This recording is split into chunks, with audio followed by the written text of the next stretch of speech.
Donc, bienvenue à cette conférence sur la personnalisation du back-office de WordPress pour votre client. Donc, qui suis-je?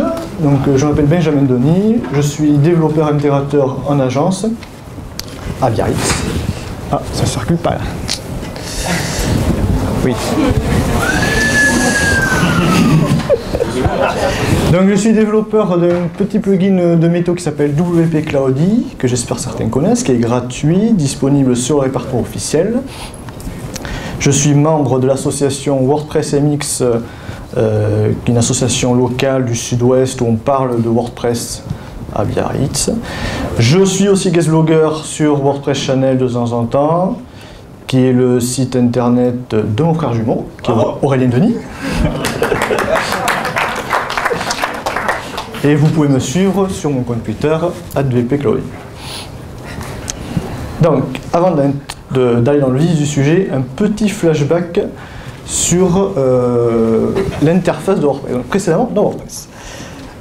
Donc, au début, on a commencé avec, ça c'était la version 0.7, où c'était l'interface de WordPress. C'était très minimaliste, il y avait 2 couleurs. Puis après, c'est un petit peu évolué, on a rajouté une 3e couleur. On arrivait, alors quand on se connectait, on arrivait toujours sur écrire un nouveau post, il n'y avait pas de tableau de bord. Ça, c'était en janvier 2004, donc ça commence à dater. Après, on est passé sur la 2.0. Alors, j'ai pas fait toutes les versions, hein. On est passé sur la 2.0, donc là, c'est la nouveauté, c'était qu'on avait un dashboard en intro. On gagnait un petit peu de couleur, la barre du haut n'était pas plus claire. Après, il y a eu la 2.5, donc pareil, ça évolue doucement mais sûrement. Là, on rajoutait plus de widgets, plus de couleurs. Ça devenait un peu plus sympa quand même. Après, on est passé sur la 2.7, là, il y a eu un gros gap.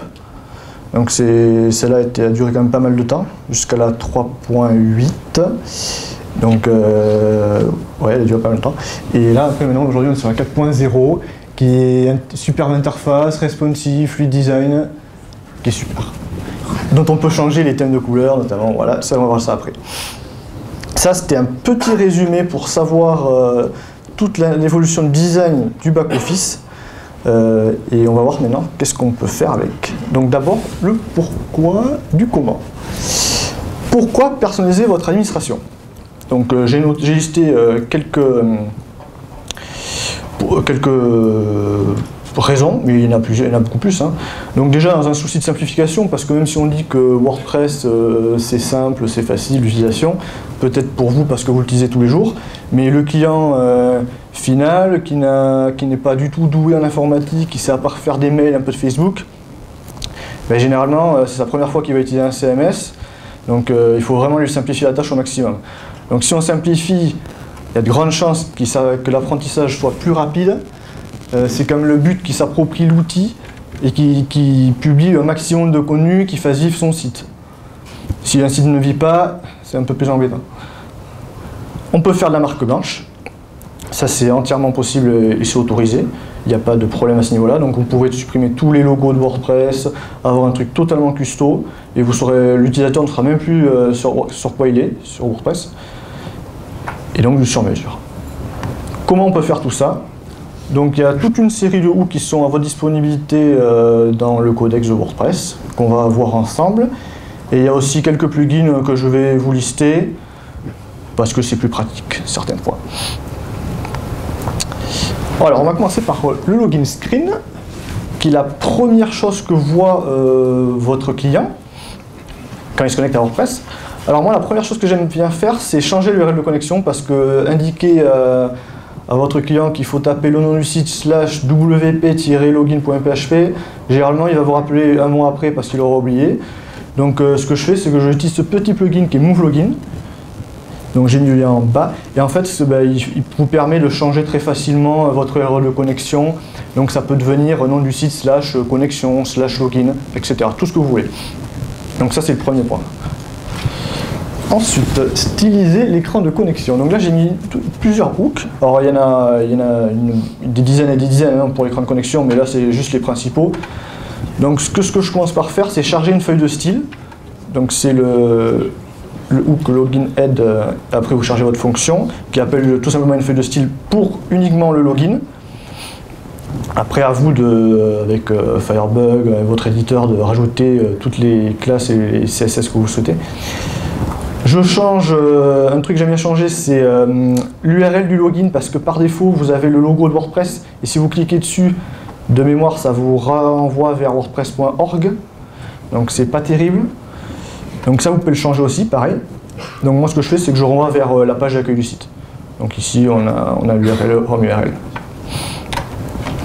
Un troisième hook qui est login header title, et là, vous pouvez changer la balise title quand vous survolez votre logo, qui est par défaut le logo de WordPress, mais vous pouvez on va voir comment le changer après d'ailleurs ça. Vous pouvez changer cette info build là aussi, donc ça vous enlève pour produit par WordPress ou proposé par WordPress.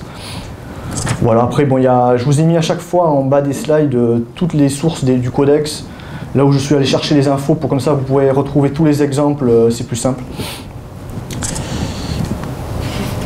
Ensuite, j'aime bien que la case se rappeler ou se souvenir de moi soit toujours cochée pour éviter à l'utilisateur qu'il ait à le faire. Donc ça, c'est juste un petit hook où dessus on vient rajouter un peu de JavaScript. Donc je vais chercher mon ID Remember Me, je dis que c'est coché et je le charge avec un hook. Voilà, bon, ça c'est... Voilà. Ah, il n'y a rien. Donc ça, c'est un exemple de ce qu'on peut obtenir une fois qu'on a fait tous les hooks, le CSS d'un login screen. Donc on peut avoir un truc quand même très différent de ce qu'on a par défaut. On peut vraiment faire tout ce que vous voulez. À partir de là, si vous voulez faire du CSS, vous en mettez à l'appel et vous changez tout, quoi. On va passer à l'administration. Donc, styliser l'administration de WordPress. Donc là, c'est la même chose que pour le login. Vous pouvez charger une feuille de style en CSS via le hook admin include script. Et après, à vous de charger, là encore, une feuille de style que vous pouvez appeler, moi j'appelais ça wpc-admin.css, vous la chargez, et puis vous pouvez modifier la totalité de l'administration via une feuille de style CSS. Ça marche aussi pour le customizer, donc vous pouvez aller très très loin. Ce que j'ai mis aussi pour le client, c'est enlever le numéro de version de WordPress en bas de pied de page, parce que non seulement il s'en fiche et puis il sait même pas ce que c'est, et ça évite aussi de nous dire s'il y a des trucs comme quoi on n'est pas à jour, ceci, cela.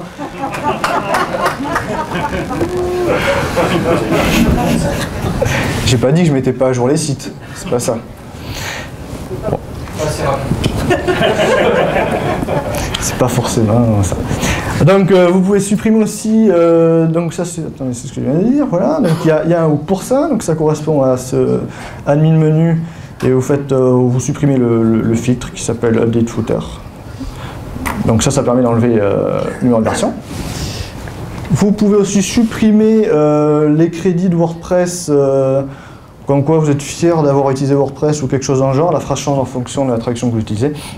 Donc ça aussi vous pouvez le changer, et moi ce que je fais généralement c'est que je le change en mettant par exemple une réalisation suivie le nom de votre agence ou quelque chose comme ça, vous faites un peu de pub, c'est un peu plus de... vous augmentez le branding, quoi. Voilà. Après pour pousser un peu la custo au max, je change le favicon, parce que par défaut le favicon que vous mettez dans le front il ne charge pas en back-end, donc vous pouvez aussi le charger dans votre back-office, comme ça, de A à Z, vous avez tout le temps le même favicon. Donc pour ça, c'est pareil, il y a un hook, et que vous appelez ensuite. Bon, c'est peut-être pas super pro d'avoir fait un écho comme ça, mais bon, vous pouvez le charger. Vous pouvez aussi supprimer, alors en haut à droite de l'écran, il y a les deux onglets quasiment dans toutes les rubriques aide et options de l'écran. Donc pareil, dans un souci de simplification, moi j'ai tendance à soit les enlever totalement, parce que par exemple l'aide, généralement ça ne correspond pas forcément à la rubrique où vous vous situez. Je m'explique, c'est-à-dire que des fois il y a des plugins qui vont rajouter tout un tas d'onglets d'aide et qui ne sont pas forcément francisés, ou qui vont vous balancer de la publicité, ce genre de choses. Donc ça, moi je supprime. Après c'est pareil, quand vous allez dans l'onglet, la rubrique article, et qui vous explique WordPress de A à Z pour créer votre article, ben, des fois il suffit que vous rajoutiez, vous supprimiez des boutons, par exemple dans l'éditeur de texte, ben, boum, l'aide ne correspondra pas forcément. Bon voilà, ça c'est à vous de voir, mais moi j'ai tendance à le supprimer. Donc pour ce faire, nous avons encore un hook qui est un filtre et vous pouvez, avec cette fonction en retour, supprimer cet onglet Head.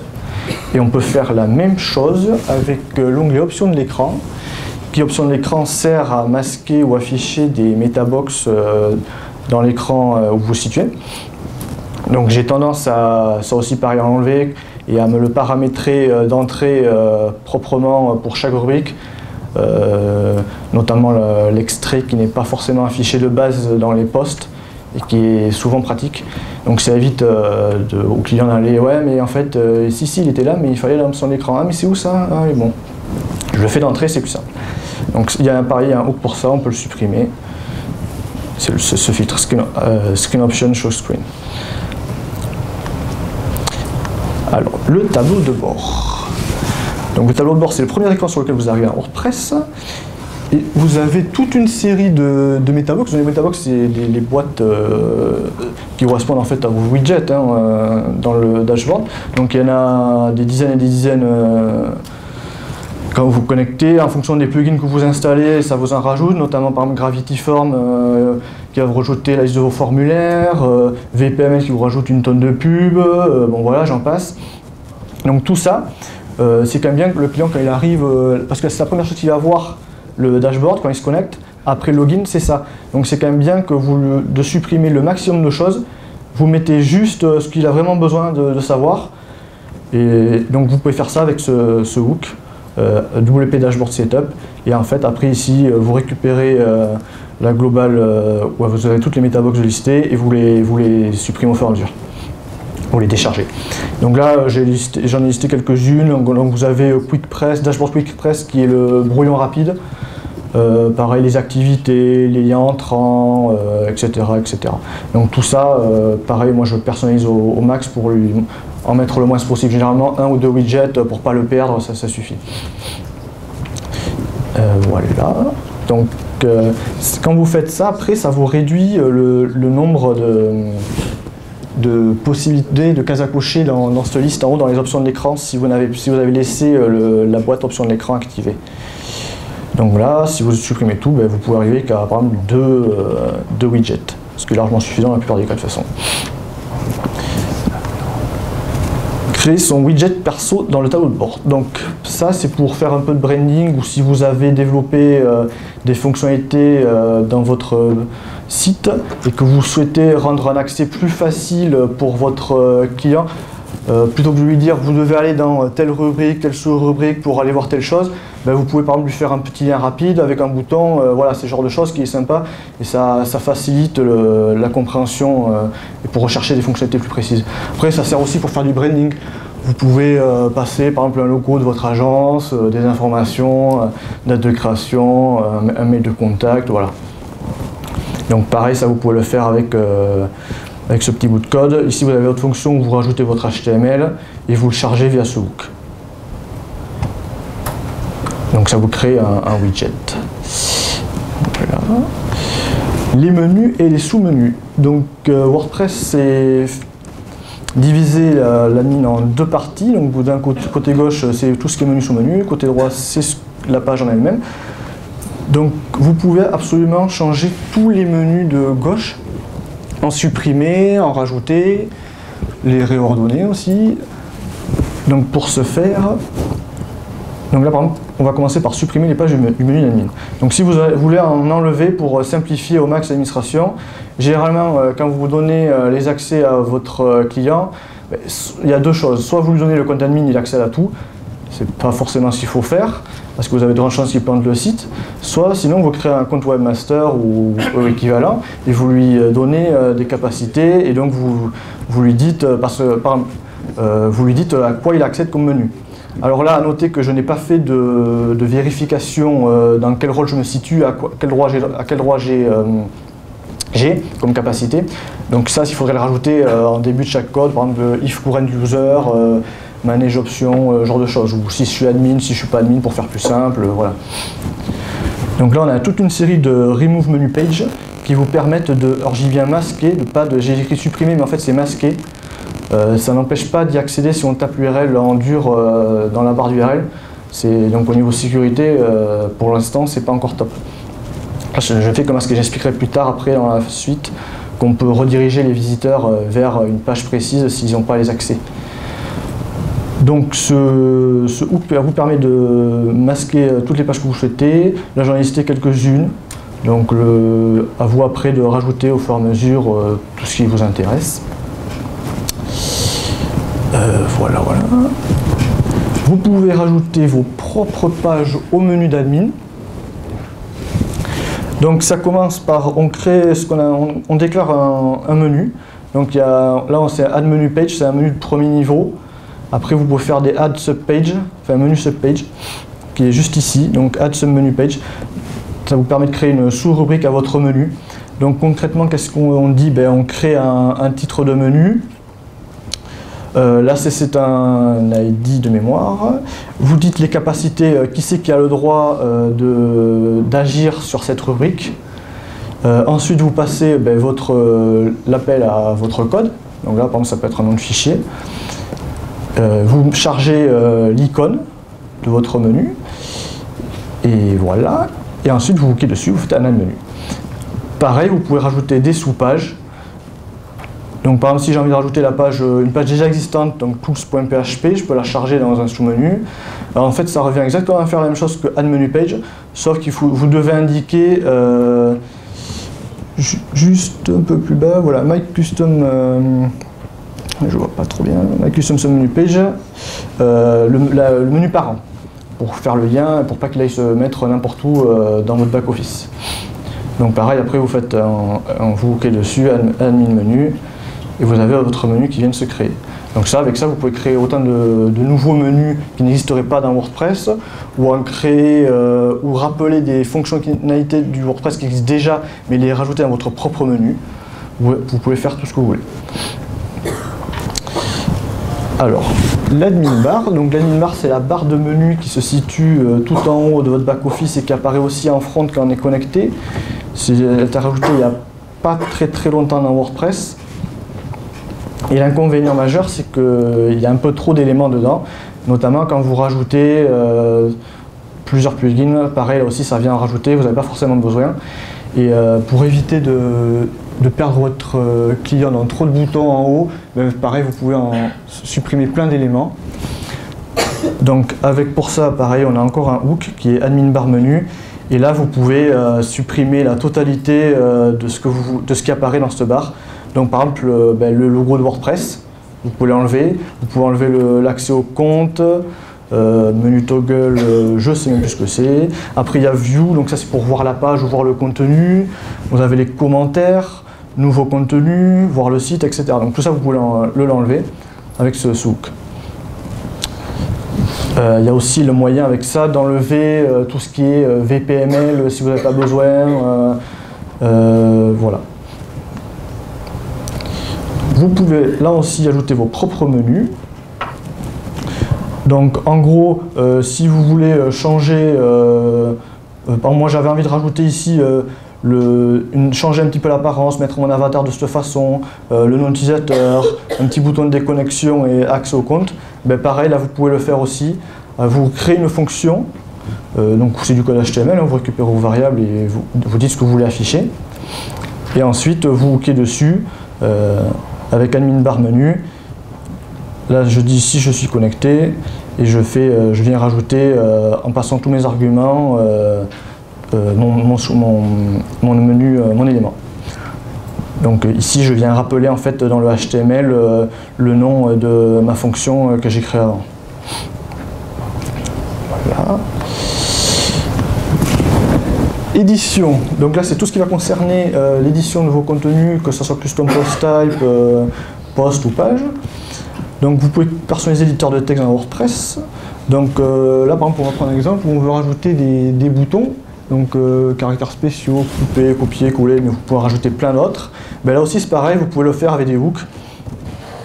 Donc en fait voilà, c'est add bouton intini MCE, donc vous pouvez rajouter toute une série de boutons. Là j'ai listé que ceux de l'exemple que j'ai montré, mais il y en a des dizaines et des dizaines. Et vous pouvez OK dessus, donc avec MCE button, c'est vous rajoutez tous les boutons que vous avez besoin, vous pouvez aussi en enlever. Et ce que j'aime bien aussi par défaut, c'est activer l'éditeur complet. Pas besoin d'avoir cliqué sur le petit bouton afficher la deuxième ligne. Ça généralement ça arrive tout le temps que le client ne trouve pas le bouton et en fait c'était juste parce qu'il était masqué. Donc ça vous pouvez l'activer par défaut complètement avec ce filtre TinyMCE Before Init. Voilà. Ce que je fais aussi généralement c'est supprimer obtenir le lien court parce que personne ne comprend ce que c'est. Donc je le supprime, comme ça c'est plus simple. Ben, plus vous supprimez, moins vous avez de questions, plus votre client est content. Hein. Donc vous supprimez, si vous voulez supprimer obtenir le lien court, ben, vous avez un filtre pour ça, Pre-Get Short Link, et vous renvoyez rien, et comme ça vous enlève ce bouton là. Vous pouvez aussi personnaliser, ajouter médias. Donc là, on voit que sur la gauche, il y a toute une série de boutons, insérer les médias, créer une galerie, des listes audio, images à la lune, insérer le PIN URL, etc. etc. Ben, des fois, vous n'avez pas forcément envie que votre client il puisse créer des playlists audio parce que c'est pas le but du site ou il n'y a pas forcément du CSS derrière, ou ce genre de choses. Donc ben, c'est bien aussi de simplifier, ben, ça c'est possible. On a encore un filtre. Et avec, vous déchargez toutes les parties que vous n'avez pas besoin. Donc ben, insérer médias, uploader un fichier, la galerie, absolument tout.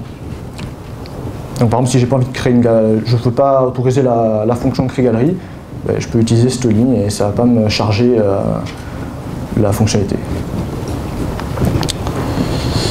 Et donc voilà, après le résultat, ce qu'on peut obtenir, ben, on voit que sur le menu de coche, ben, on a beaucoup moins de choses. Beaucoup moins de possibilités d'en rajouter médias. Alors, autre point important de la personnalisation, la suppression des metabox. Donc ça, par défaut, WordPress, il y en a un certain nombre par défaut, et plus vous rajoutez de plugins, plus vous en avez. Donc dès que vous chargez ben, le moindre post, moindre article, ben, vous vous retrouvez à la fin avec un scroll gigantesque, vous avez des metabox de partout. Donc ça c'est quand même assez intéressant pour le client final dont son but va être généralement de saisir du contenu, de ne pas trop l'embrouiller, d'enlever le maximum de choses. Donc par exemple les champs personnalisés, généralement il ne sait pas ce que c'est. Donc ça c'est un truc par exemple on enlève, pas forcément besoin. Donc ça c'est possible aussi, voilà, on a encore un hook. Donc on peut faire un remove metabox et vous listez le slug de la metabox. Post là, donc là on passe ce qu'on veut, là où on veut le supprimer, donc ça peut être post et c'est l'article, mais ça peut être le nom de votre custom post. Et normal c'est la position de mémoire. Donc il y a normal et il y a side. Et pareil après vous utilisez le hook admin menu et ça vous enlève vos metabox. Comme ça vous avez un back office qui est beaucoup plus épuré et plus simple à prendre en main. Il y a aussi le moyen de supprimer des colonnes de la vue liste. Donc si vous avez un site où il n'y a qu'un seul rédacteur, il n'y a pas forcément besoin d'avoir la colonne auteur. Pareil, si vous n'utilisez pas du tout les commentaires dans le site, vous pouvez aussi supprimer cette colonne. Alors vous me direz, on peut aller dans l'option de l'écran et décocher ces cases. Oui, sauf qu'il faut le faire à chaque fois pour chaque utilisateur que vous créez. Donc c'est pas très pratique, il faut le faire manuellement. Ben, alors pour ça, encore une fois, il y a des hooks. Donc vous pouvez utiliser un admin init, vous indiquez qu'est-ce que vous voulez supprimer comme colonne. Donc là j'ai dit commentaire et auteur. Et après vous venez dans le filtre manage media colonne, vous venez décharger ces colonnes. Et comme ça vous vous retrouvez avec des colonnes en moins. C'est pratique aussi pour WordPress SEO by Yoast qui rajoute quand même 4-5 colonnes de plus dans l'admin. Et après, surtout si vous êtes dans une petite résolution, vous ne voyez plus rien du tout sur l'écran. Donc vous vous retrouvez avec des colonnes tellement petites que vous avez un scroll immense, donc c'est pas très pratique. Donc ça, vous pouvez le faire avec cette fonctionnalité. Alors, divers. Donc là, c'est un peu la rubrique fourre-tout. Donc ce qui est sympa aussi dans l'admin, c'est de supprimer tout ce qui est notification. Donc WordPress, dès qu'il y a la moindre mise à jour, il vous envoie des messages dans tous les sens. Donc il en met en haut dans le tableau de bord, il en met dans le menu de gauche avec un petit icône ici le nombre de mises à jour. il vous en met, il en met vraiment partout. Ben, ça encore c'est possible de supprimer parce que généralement le client, si vous avez mal configuré les droits, ben, il va peut-être faire la mise à jour, alors il va dire faire mise à jour et puis boum, ça veut dire soit il n'a pas les droits, soit il fait la mise à jour, il plante le site, ce qui n'est pas une très bonne chose. Bon, en règle générale, on n'autorise pas une mise à jour par le client, c'est pas une bonne idée. Mais il peut voir le message. Donc voir le message pour lui, c'est pas très bon parce qu'il peut se dire, voilà, mon prestataire ne met pas à jour les sites, ou alors il va se poser une question. Donc rien que déjà le fait de poser une question, ça peut devenir embêtant. On limite les questions au maximum. Moins de questions, moins de problèmes. Client content. J'accélère. Donc pour ça, il y a toute une série de filtres et de hooks. Alors ça c'est un tuto que j'ai trouvé sur le site ici, que j'ai mis l'adresse, parce que c'est pas évident de trouver pour vraiment désactiver au maximum toutes ces notifications. Et celui-là j'ai testé et il est efficace. Donc avec tous ces hooks et ces filtres, vous supprimez vraiment tout ce qui est mis à jour alerte dans WordPress. Alors là, un point important, un petit point sécurité, sous contrôle de l'ami Julio. Tout à l'heure, on a vu qu'on pouvait masquer des menus dans la partie gauche, sauf que c'était juste les masquer. Donc si vous lancez l'URL en dur, vous y avez toujours accès. Donc c'est quand même mieux d'aller un peu plus loin au niveau sécurité et en fait de dire, ben, je regarde... je liste dans un tableau quelle case je ne veux pas autoriser l'accès à mon compte en question. Donc par exemple les outils, les options générales, tout ce qui est options en fait, voilà, je liste mes pages. Donc ça c'est une série de slugs. Et après dedans, ben, vous cliquez sur un d'action chacune de vos pages et vous bloquez l'utilisation. Et vous dites, ben voilà, là moi ce que j'ai fait c'est que je redirige vers le tableau de bord. Donc dès qu'il tente de se connecter en forçant en y allant manuellement, ben, il ne pourra pas, ça va le rediriger vers le dashboard. Donc là, je vais vous montrer deux exemples de tout ce que je vous ai montré, qu'est-ce qu'on peut faire au final. Donc, il y a un exemple, alors ça c'est un projet perso qui est en cours de développement. Donc ça c'est du WordPress. Et vous pouvez, avec tout ce que je vous ai dit, faire ce genre de choses, mais il faut aller beaucoup plus loin. Donc en fait, ce que je vais vous montrer, c'est qu'il n'y a pas de limite à la personnalisation de back-office de WordPress et que vous pouvez absolument tout faire. Et au final, vous ne savez plus si vous êtes sur du WordPress ou pas. Donc ça c'est un exemple. Il y a aussi un exemple qui est beaucoup plus connu qui est HappyTable, qui lui, eux ils ont tout changé de A à Z et il faut vraiment aller dans le code source pour voir que c'est du WordPress. L'interface est complètement changée. Quelques petites ressources ayant utiles. Donc GénéreWP que probablement beaucoup de gens connaissent, qui permet de générer du code très rapidement dans WordPress. Et notamment je l'ai mis là parce que vous pouvez générer facilement des widgets dans votre tableau de bord. Donc c'est plus facile avec ça. Un autre plugin ici, parce que je n'ai pas trop listé de plugin, Better Admin Pointer, qui permet en fait de créer des sortes de visites guidées dans votre back-office, un peu comme fait Yoast, avec des petites infos bleues. Donc c'est pour guider l'utilisateur, ça peut être sympa, si vous n'avez pas forcément le temps de lui faire une formation comme ça. Un lien pour comprendre les hooks, c'est toujours utile. Donc c'est le site officiel, donc c'est bien fichu quand même.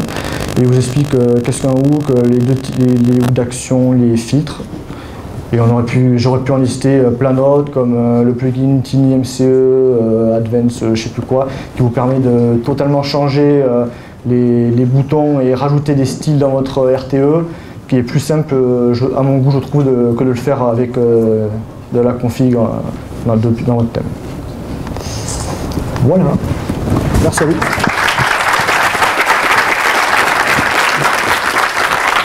Est-ce que vous avez des questions? Ah, Julio.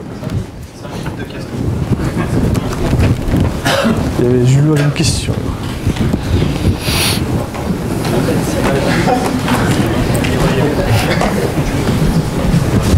Je sens qu'il va me planter. J'ai vu que tu supprimais toutes les notifications de mise à jour. Et comment tu fais après pour savoir vraiment quelle mise à jour à faire? Alors en fait, je l'ai dit rapidement à un moment donné, mais tout ça, moi je le fais pour des comptes de type webmaster, je ne le fais pas pour l'administrateur.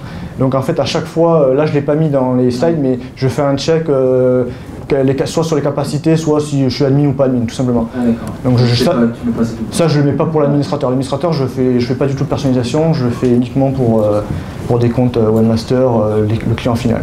D'accord. Voilà.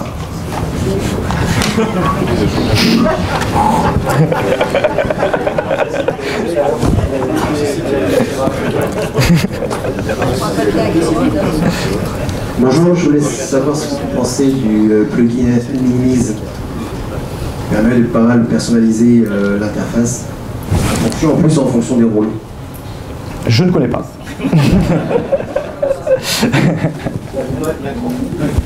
Il y en a un peu beaucoup, alors c'est pas évident.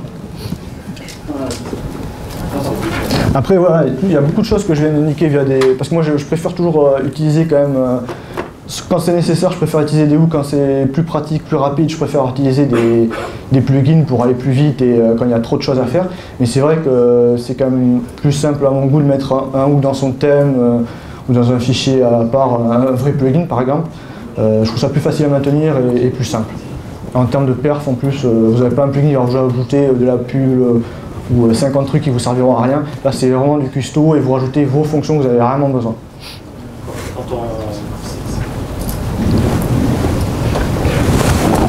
on a un widget qui s'affiche sur l'édition du post, les pages ou sur le dashboard, des fois il suffit juste de regarder l'ID du widget pour le connaître, pour pouvoir le désactiver. On ne connaît pas vraiment ce... Oui, c'est une des choses un peu les plus compliquées à trouver quand on veut désactiver quelque chose, c'est de trouver soit le slug, soit l'ID qui va bien pour l'admin bar ou les widgets ou tout genre de choses. Firebug. Ouais, un coup de Firebug et on peut trouver facilement.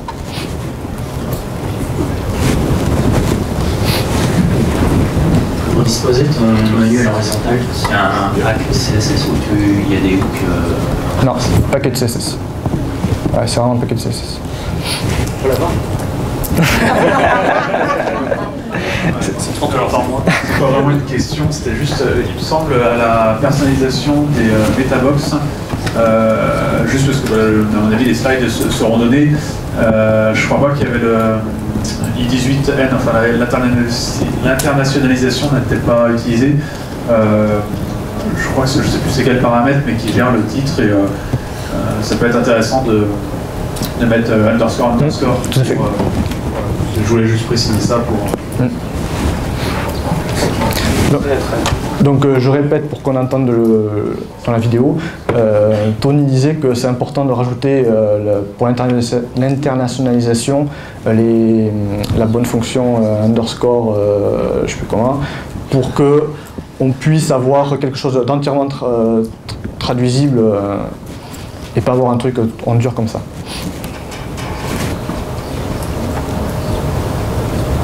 Pas d'autres questions? Comme par hasard. Oui, bonjour. Il me semble qu'il n'a pas évoqué la création de schémas de couleurs pour l'utilisateur, si je ne me trompe pas. C'est un élément assez récent de la 3.8 ou 3.8 je crois, 3.7, qui peut permettre de faire des choses hyper sympas en se mettant dans l'harmonie en front par exemple. Voilà. Exactement. Donc, il y a plein de choses que je n'ai pas montrées de toute façon dans cette conférence parce qu'on pourrait y passer la journée. Et donc oui, on peut créer des profils de couleurs. Ouais, voilà. Donc oui, on peut créer des profils de couleurs en plus de ceux qui existent déjà et les personnaliser, là encore, pareil, à vos goûts et couleurs. Une dernière, c'est... La dernière question. Quand tu désactives les options de l'écran, Oui. comment tu fais pour forcer le cochage, par exemple l'extrait ou autre? Est-ce que c'est des profils utilisateurs? Je sais. Il y a un hook? Tu fais get metadata. Après get user data. Tu peux intervenir forcer. Pour tous les users, c'est possible. Voilà. Très bien. C'est super. Sinon, tu veux des pécris, on a vu ce matin. Pour automatiser tout. Sinon, on peut aussi utiliser donc WP, qui est possible de le faire. Voilà, merci à vous.